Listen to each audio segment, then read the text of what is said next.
Master Mark. Okay. So this is a brand new bot for me, which donated by Bob Smith, was the hardware, and his friend, who I'm afraid don't know his name. But it's a dual layer TurtleBot-esque looking thing. It came from my garage, just so you know. Ah, so even Wayne was involved. So this has a whole bunch of things on it. The one thing that I'm most excited about of all is I have a small little processor that I know I'm religious about, ESP32 and all that junk. But it has one of those on it as the drive controller. So it's a PID controlled drive controller, encoders going to the board, the whole works in a nice little package. But wait, there's more. So I have a little Android app here that's very simplistic. I'm not going to win GUI of the Year award on this.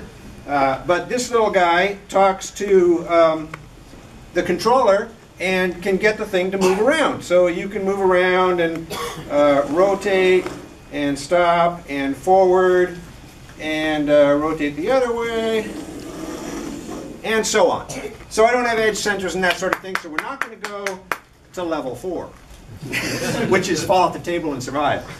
So the next part of the fun excitement is that was just the motor controller. It has a Bluetooth GAT server on it, the whole thing and everything, and that's what you just saw. Now we're going to start up the kernel supplied by Ubiquiti.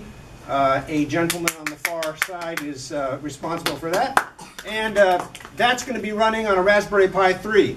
Then it talks serial using this packet protocol that has some simple checksums and stuff so it doesn't go wild and crazy too much.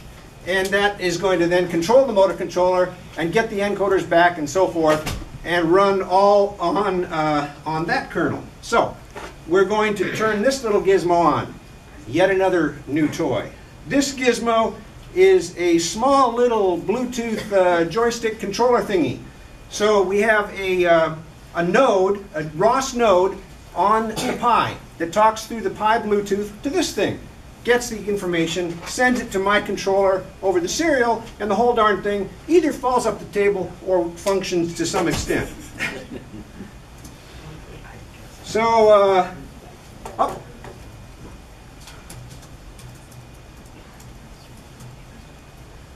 No pressure, Mark.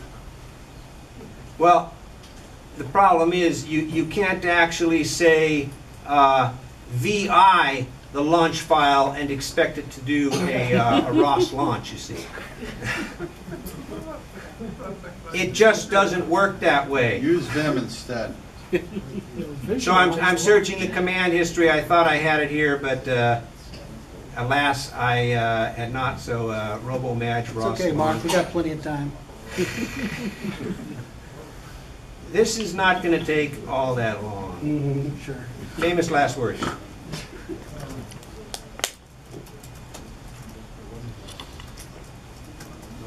All right, so now we're starting ROS.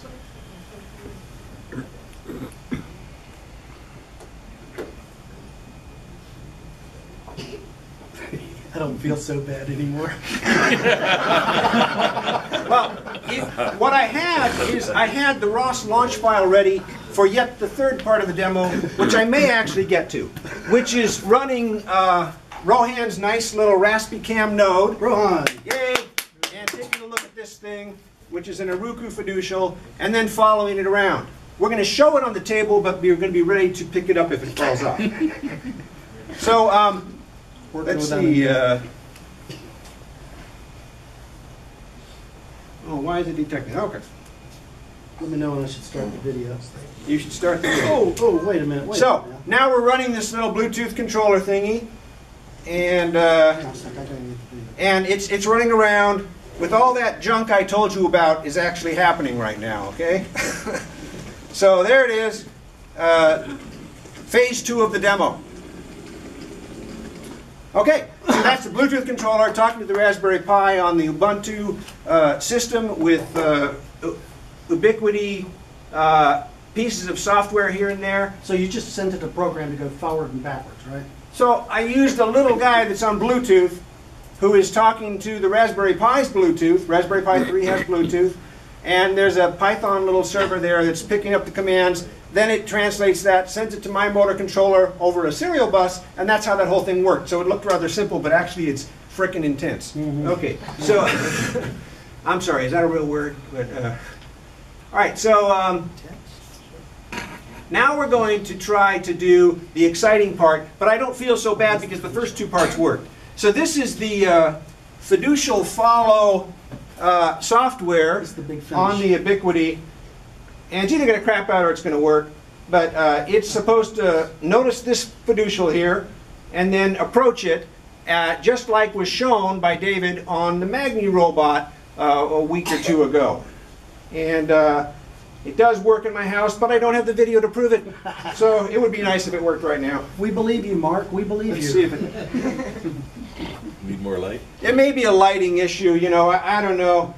It is running and everything. What I don't know is I can't hold this up and see if it's actually detecting it. The lovely Wayne Yeah. show. Well, maybe not so lovely. And it's flushing by all kinds of goofy stuff here. If you don't flatter yourself, you might not get flattered. Maybe one of those big acne. All right, so I'm not picking up the fiducial, but the cool thing is it is able to run Ubiquity image with my bot control. So instead of using the motor controller from Ubuntu, the beauty of ROS is you can pick up your own components. Right. I have FiddlerBot and RoboMagellan and all that junk, and I use that motor controller, converted it to talk to this little special new board, and bingo, you're up and running in just like a couple days. That's the beauty of ROS. So many components all over the place. So let's hear it for ROS. Thank you very much. Are you ready, Alan? Say what? I'm so glad you didn't say it was simple. It looks, the beauty of it is if it looks simple, just go with that. Believe that.